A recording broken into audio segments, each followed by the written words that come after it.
La idea de que arranquemos siempre el programa con una rareza lingüística.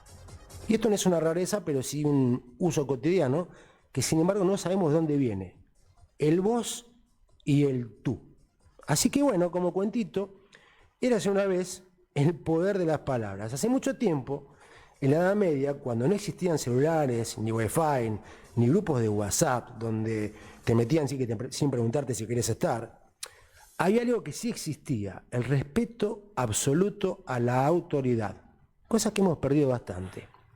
En aquel entonces, cuando la gente hablaba con un rey, un noble o alguien con mucho poder, no se le dirigían como a cualquier otro, no le decían simplemente tú, no. Eso era demasiado vulgar, el tú estaba reservado para un hermano, para un amigo, para la intimidad. Si te dirigías a un rey, había que mostrar respeto. Por eso, en lugar de decirle tú, se usaba el vos, que originalmente venía del latín vosotros, y era una forma de cortesía. Pero vamos a avanzar un poquito esto. Espera. Vos dirás, Pablo, para. Si vos significaba vosotros, ¿por qué se usaba para una persona sola? Y acá viene lo interesante de la historia. En aquellos tiempos, los emperadores y reyes se veían como representantes de Dios en la tierra. Y claro, como representantes divinos hablaban en plural. ¿Escuchaste alguna vez a alguien decir, por ejemplo, nosotros los reyes de tal y tal? Bueno, hablaban en nosotros. Es como que hablaban en nombre de Dios y en nombre de todo el pueblo. Bueno, eso no es porque tenían personalidades múltiples, no. Sino porque usaban lo que se llama en el idioma español el plural majestativo. Es decir, hablaban como si fueran más de una persona a la vez, porque representaban el reino entero, como diciendo, no solo soy yo, también lo es la encarnación del poder divino y todo el pueblo. Entonces, cuando alguien se dirigía a ellos, claro, como él se llamaba a sí mismo nosotros, lo hacía también en plural. Por eso, en lugar de decirle tú al rey, que no se le podía llamar como un hermano tú, se decía vos, porque era más respetuoso. Era la manera de hablarle a alguien que estaba por encima de la jerarquía social de uno, ¿no? Si en aquel momento existía la jerarquía social y ya no existe, por suerte se ha abolido, pero no su uso lingüístico. Ahora la pregunta es, ¿por qué en España se dejó de usar vos y en América Latina o en América quedó? En España, el uso del vos empezó a disminuir a partir del siglo XVII. ¿Por qué? Porque la gente dijo, esto de hablarle en plural a alguien cuando es uno solo, ¿no será un poquito mucho? Y además, en la nobleza se empezó a usar una nueva forma más respetuosa.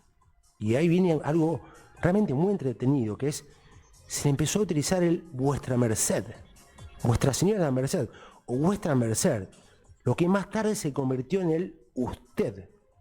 El usted viene de vuestra merced.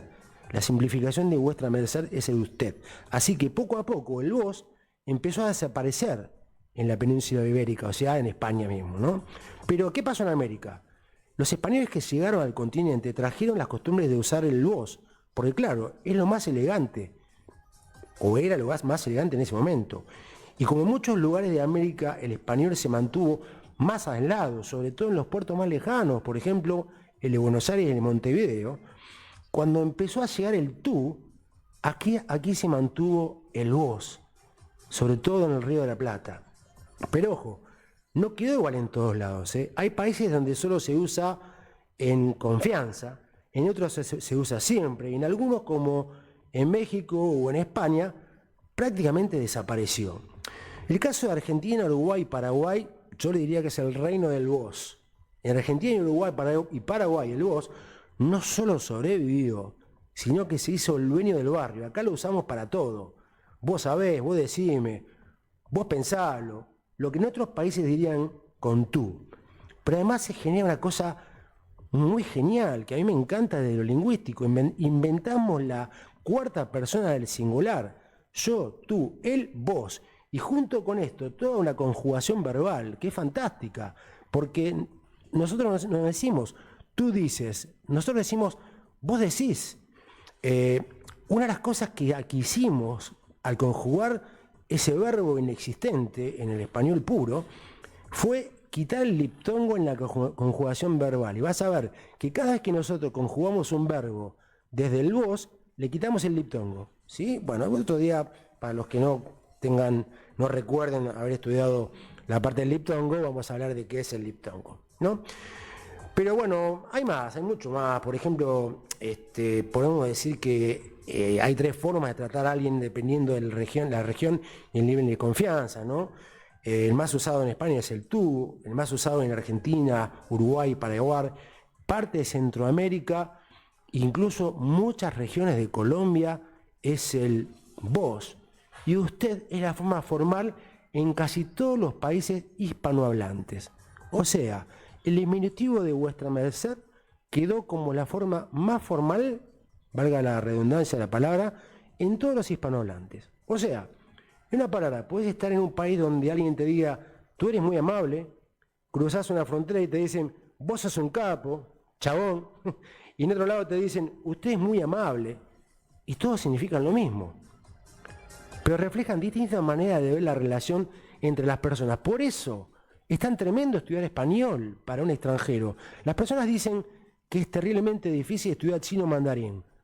Sí, claro que es difícil, pero mucho más difícil es estudiar el español por todas las formas que ha adoptado. Yo no tengo dudas que es mucho más complejo el español en la comprensión de todas sus formas dialécticas que estudiar chino mandarín. Bueno, en la próxima, ya sabes, cuando te traten de vos es porque estás hablando como un rey, ¿sí? Vamos a seguir explorando otras formas de transformación porque esto recién empieza, ¿no? La próxima vez tengo muchas ganas de contarles qué significa la chancha y los 20, qué significa tirar la manteca al techo, qué significa en la farolera cuando la parte que dicen de la puerta al sol. Y además tiene esa canción otras connotaciones que las vamos a ir compartiendo de a poquito si ustedes están de acuerdo y me acompañan. Vamos a hablar de muchas cosas, pero todas tienen algo en común, la transformación. ¿Por qué? Porque en la vida las cosas cambian, desde el lenguaje, de la forma en que vivimos, hasta nuestra manera de ver el mundo.